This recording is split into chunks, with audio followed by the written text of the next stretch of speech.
Okay, thanks, Zihao, for the introduction. So I'm Muyan. I'm currently a first-year PhD student from UIUC, and I'm advised by Professor Vikram F. and Charith Mendis. And this work is collaborated by researchers from UIUC, Tsinghua University, and CMU. And I did my undergraduate study from Tsinghua University, where I work closely with Professor Jidong Zhai, and I also work very closely with Professor Zhihao Jia from CMU. So today I'm going to show our work at SAMPL 2024, Optimal Kernel Orchestration for Tensor Program Compilation with Korch. So you close this.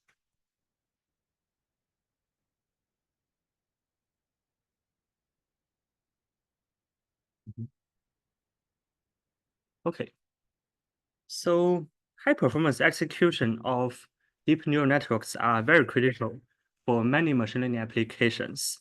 So from all kinds of front ends, deep neural networks, DNNs, or a tensor program can be represented as a computation graph, where each edge represents a tensor and each node represents a tensor operator. So the problems come to how to efficiently execute this computation graph on modern hardware accelerators, where the computation is always organized as kernels. A kernel is a function which will simultaneously execute by multiple hardware threads in SPMD fashion. So this is the problem we want to solve: how to map the DNN operators to hardware accelerator kernels. And this is our newly identified kernel orchestration problem. So previously, kernel orchestration is solved by some operator fusion work.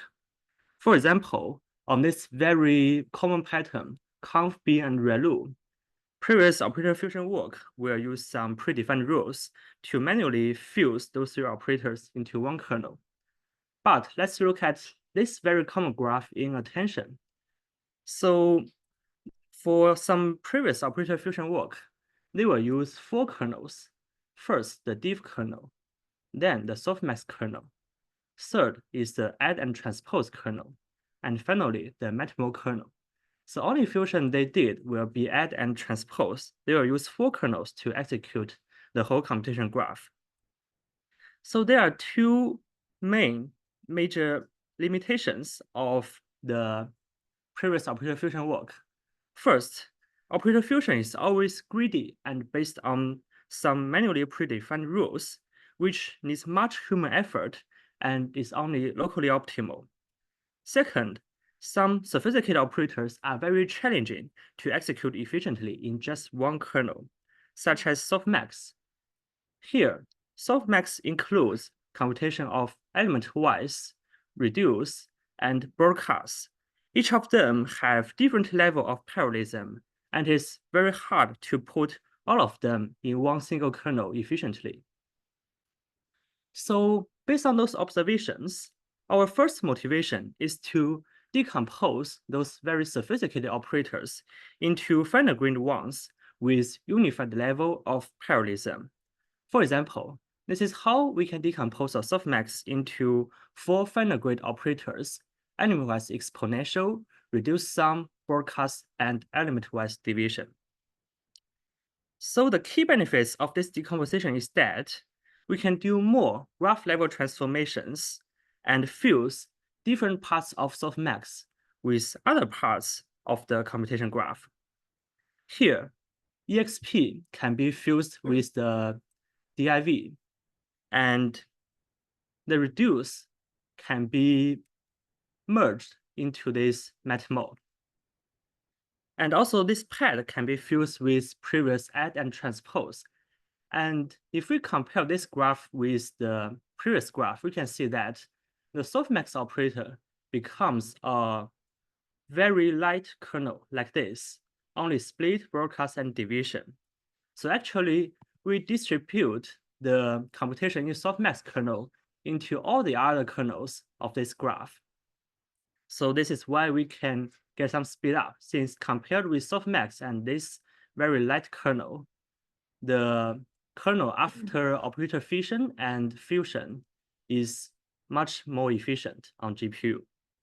elaborate on more on what is the difference between feature and Yes, this is just the motivation. I'll go deeper into the operator efficient part in the next 2 slides. Okay, so this is the overview of our system. And start with the input tensor program. First, we'll do some graph partitioner to get several operator graph. So for each operator graph, here comes the first part of our work, operator fission. We apply some rule-based fission to fission the operator graph into primitive graph. Then we can leverage an off-the-shelf graph optimizer to get an optimized primitive graph by doing some graph level transformations. And after that, this is the second part of our work, kernel orchestration. We first use the kernel identifier to identify all the candidate kernels. Then we leverage a kernel orchestration optimizer to get the optimal kernel execution strategy, then generate the executable.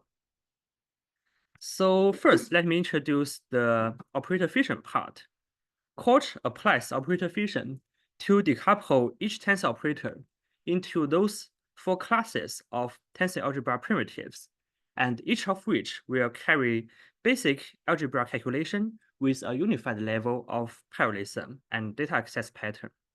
So based on the relationship between the input and the output elements, we first have element-wise primitives like add, division, and some activation functions. Second part is reduce and broadcast, including reduce sum, max pull, broadcast, and so on. The third one is layout transformation, such as transpose, slice, concat. And finally, we got the linear transformation primitives. And this type of primitive includes all the compute bound operators like convolution, jam, and batch jam. And there are also some other primitives that could not be included in those 4 types like top K. And Korch just treat those primitives as opaque one and ignore the optimization on them. So here is the example of how we can apply operator fission to the attention subgraph and decompose the softmax into this primitive graph. So there are 2 main benefits of operator fission. First, as we mentioned in the motivation part, operator fission can unlock more primitive graph level transformation opportunities, which cannot be found on the original computation graph level. So we can leverage an off-the-shelf graph optimizer to do more graph transformations on the primitive graph level. Here on this softmax subgraph, we use a previous graph transformation optimizer, Tensor, to do the following transformation. So first, the reduced sum is equivalent with a matrix multiplication with a once vector. And this is our first transformation. The second one is that we can move this division after the matmore. So we move the division into the final part of the primitive graph. And after move the division, we find out that those 2 matrix multiplication will share a same input. So we can merge those 2 matrix multiplications into one and concat the once vector with another input in advance. So after the graph level optimization, we get this primitive graph. And Korch can find a kernel fusion strategy like this. Kernel 1 includes division and exponential. Kernel 2 includes transpose and pad. We can see that compared with the original graph, kernel 1 only fills another exponential with a division. Those are all memory intensive, so the latency would be almost the same. And similarly, kernel 2 will have the similar latency with original transpose operator. And for matmore, we only merge another once vector. The shape is almost the same, so those 2 matmores will also have similar latency. But kernel 4, this one is much cheaper than a softmax kernel. So this is why we can get some speed up on this computation graph. But here comes another question. how can we find the optimal strategy? That is, after the graph level transformation, we get this primitive graph. So how can we know kernel 1 will include the division exponential? So here comes the second part of our system. We use ILP-based optimal kernel orchestration to solve this problem.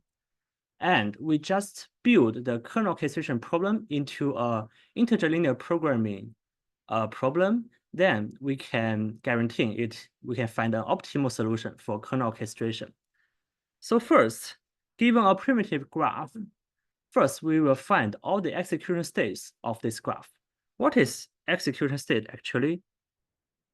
Execution state is the calculated primitives during topological execution.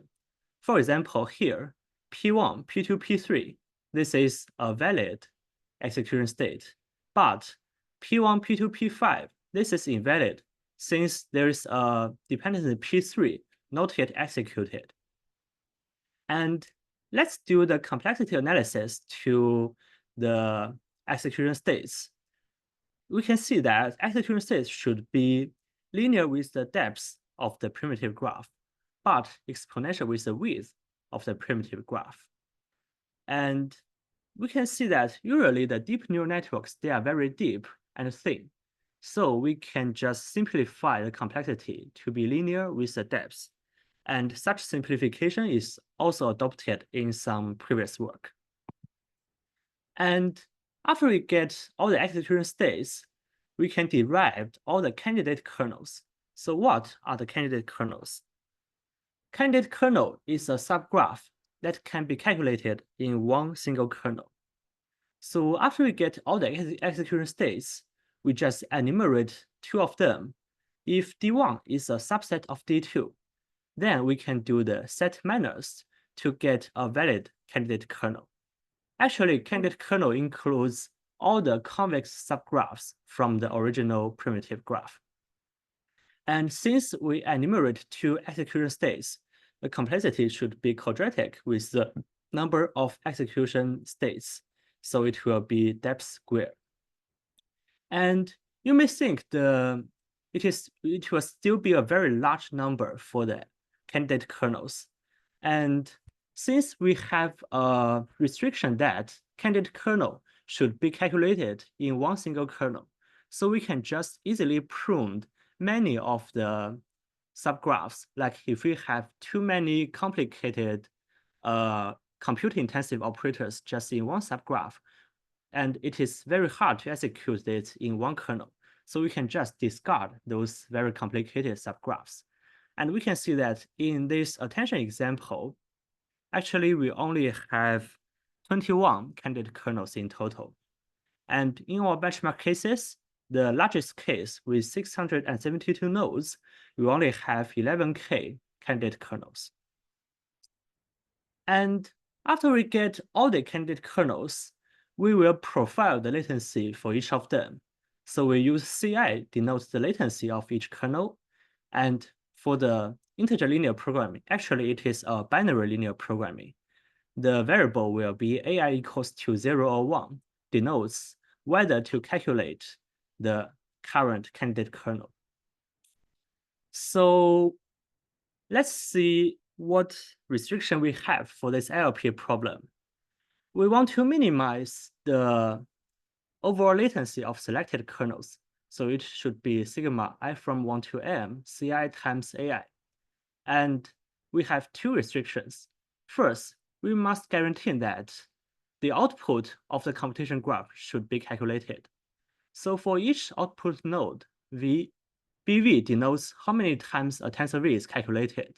This can be calculated by enumerate all the candidate kernels and check whether this node is an output of the candidate kernel. So by calculating the BV, we can get how many times a tensor V is calculated.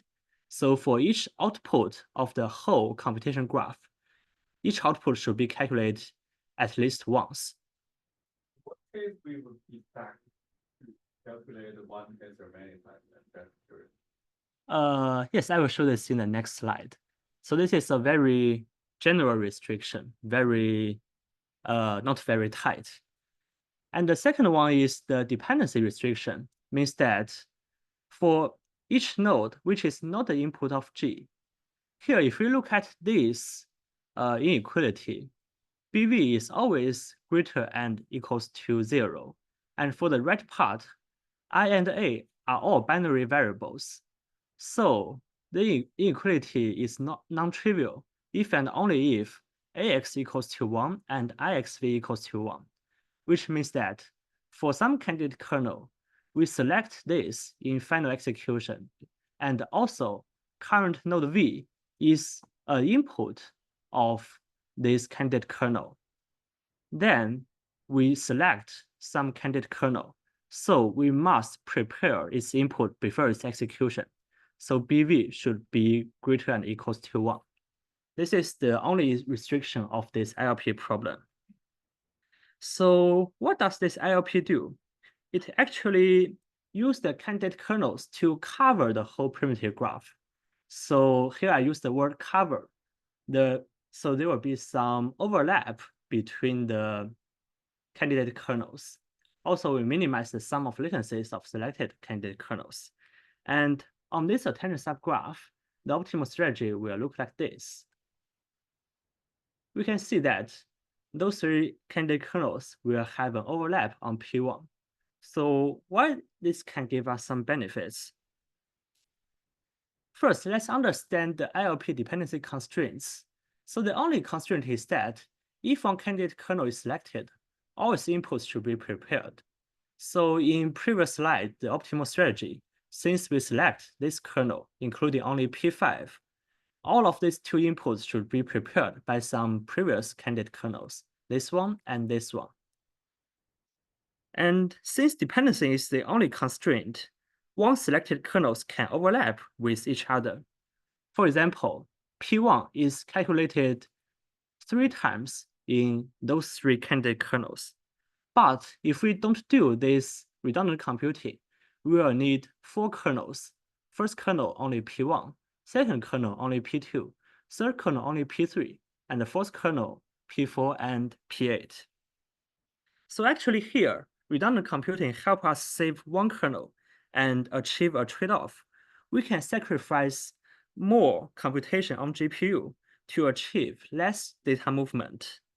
And since compute capability is much powerful than memory bandwidth on modern hardware accelerators, such strategy will give us a speed up. And this strategy will be naturally considered by the ILP problem. It can naturally trade off between the computation and data movement. So the final thing is that how to profile each candidate kernel. So this is the work process of the kernel profiler. Given our candidate kernel primitive graph, first, the profiler should check whether this graph can be executed in just one kernel. If this is not possible, it will return an invalid flag. Otherwise, the profiler will do the code gen and profile the latency of this primitive graph. So in our implementation, we implemented those profilers. First one is vendor libraries, including cuDNN, cuBLAS, and TensorRT. The second one is TVM. It's only used for man-bound kernel profiling. Here we just use similar heuristics with some previous work, since the compute-bound operators like gem and convolution, those have a very complicated schedule. And if we use TVM to tune these kernels, it will take a very long tuning time, and the final latency is very hard to outperform the vendor library implementations. So for compute-bound kernels or compute-bound candidate kernels, like if we include a convolution and a gem in this graph, we'll just call the cuDNN, cuBLAS, or TensorRT API. But if it is all the man-bound kernels, the schedule will be very simple, and we'll call TVM to tune the kernel and do the code gen. So on average, we only need 10 seconds for each kernel to finish the profiling and code gen. And we can So any questions so far? Okay, I can continue. So we can see that the profiling of each candidate kernel is independent with each other. So this process can be easily parallelized in a multi-GPU system. And furthermore, we only support the vendor libraries and TVM profiler at this time. It is very easy to extend the profiler to some other more backends like flash attention and Triton. For example, if we want to implement a flash attention profiler, we just indicate that the profiler can take the whole attention subgraph into one kernel. And it can just use the flash attention code to do the code gen. So it can be easily extended to many other implementations of AI compilers or some hand. Also, what are the possible candidates? You may implement flash attention as a profiler. Yeah. Then we can just feed the attention subgraph to the flash attention profiler. I think there is only one candidate. I'm not sure. Uh, The process is like you're given a candidate kernel primitive graph. yes, so for each primitive graph will enumerate all the implemented profilers.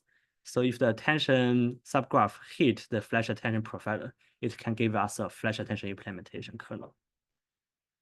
Okay, and so let's do some recap to compare with our work and operator fusion.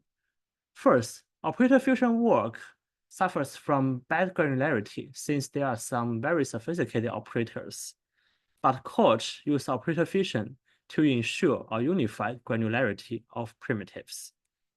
And operator fusion is based on human heuristics, so it is always locally optimal. But Korch is based on binary integer linear programming, and it is always globally optimal. And from operator fusion, we can see that it can only do a many-to-one mapping from the operators to the kernel. This is only a subset of the kernel orchestration mapping space. But for Korch, we can do many-to-many mapping to have a more flexible kernel orchestration. So let's come to the evaluation part. We evaluated our system on NVIDIA V100 and A100 GPUs, and we benchmark our models on we benchmark our system on 5 models, including CNNs, Candy, YOLO V4, YOLO X, and transformers include SegFormer and efficient VIT. Our baselines include PyTorch 2, TVM, and TensorRT. So on V100, we use the FP32 precision that will use CUDA core. And for A100, we'll use the TF32 precision. It will enable Tensor core. We can see that Korch can outperform existing work by up to 1.7x speed up on NVIDIA GPUs. And I'll go into some case study to better understand the optimization of Korch did on all of those models. First, let's do a case study of operator fusion. Here, we did an adaptation study over TensorRT. Instead of feed the computation graph to TensorRT, we first apply operator fusion to get this primitive graph, but we disable the integer linear programming kernel orchestration. We just feed the operator fusion primitive graph to TensorRT and let TensorRT to decide its own kernel orchestration strategy.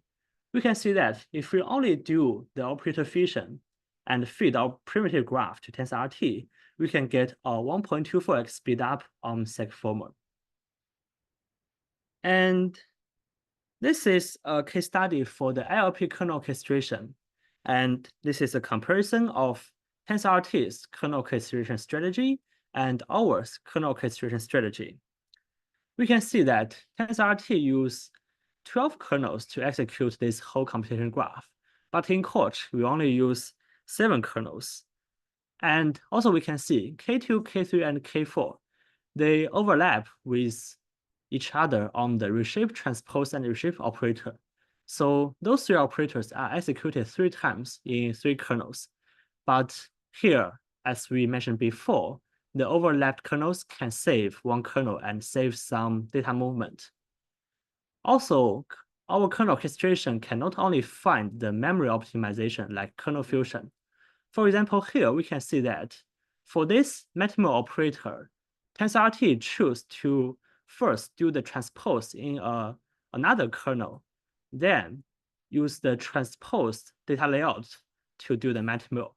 But in our system, we fuse the transpose with the maximal, which means that we will feed a column ledger data layout to this maximal. Actually, this after change the input data layout, this maximal can be like 3 times faster. And this can also be naturally considered by the ILP solver. So just on this subgraph, we can achieve 3.3x speed up over TensorRT. And this is a linear attention. Efficient VIT is a linear attention. Okay. You mentioned, is it true that most of the benefit come from that maximal, or like, so how is this speed up related to like for the I think this material contributes most of the speed up, like 70%.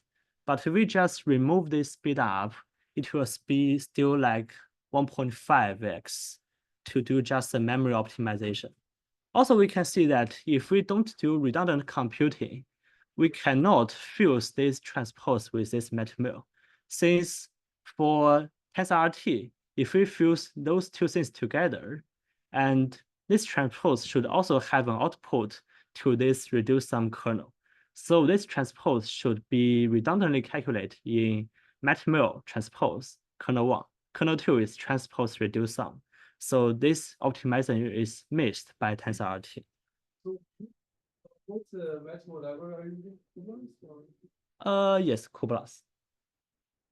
Maybe you can try Cutlass. It's more like yeah. It's about more reasonable. Like you cannot see such a drastic change just using a transport. Right? Okay. It is weird. Maybe try Cutlass. Yeah, but maybe this is TensorRT baseline. I think TensorRT also includes some Cutlass kernels. I'm not sure. Yeah. Okay. Why does the reduce sum not appear in that one? Here we did some graph level transformations, and you can see there are 3 mathmils, but here there are only 2. So we merge some of the mathmils, including the reduced sum. Reduced sum can be merged into this mathmil. So if you fed that graph in the TensorRT, what results would you expect then? This is very interesting. We can give it a try. Yeah, but I remember if we fix the reduce sum thing, like if we can let TensorRT find this transpose can merge with this mathmil with no redundant computing, then TensorRT will do this optimization and have the normal performance of this mathmil kernel. So the only difference between the gap between TensorRT and Korch in this case is mainly comes from the fusion of transpose and mathmil. Yes, mainly it comes from this, but also the memory optimization will get like 20% or 30%. Okay. And this is another example for the candy case. Here we apply the operator fusion on the instance norm operator. So during training, the instance norm will be a very complicated subgraph like this. And here we can see that for TensorRT, it will use 3 kernels, instance norm, ReLU, and pad. And after operator fusion, we can fuse part of the instance norm. Here, the red frame is the instance norm, but we can fuse part of them with the other part of the computation graph. And although Korch use 4 kernels, but we can see that after the fusion, we can still get like 1.3x speed up on this subgraph in the candy case. So this shows how we map one operator into multiple kernels. And finally, this is another subgraph in SecFormer. We just want to show that greedy fusion is not always better, since like in previous work, operator fusion is always done greedily. This is the subgraph of SecFormer, and here are two kernel fusion strategies.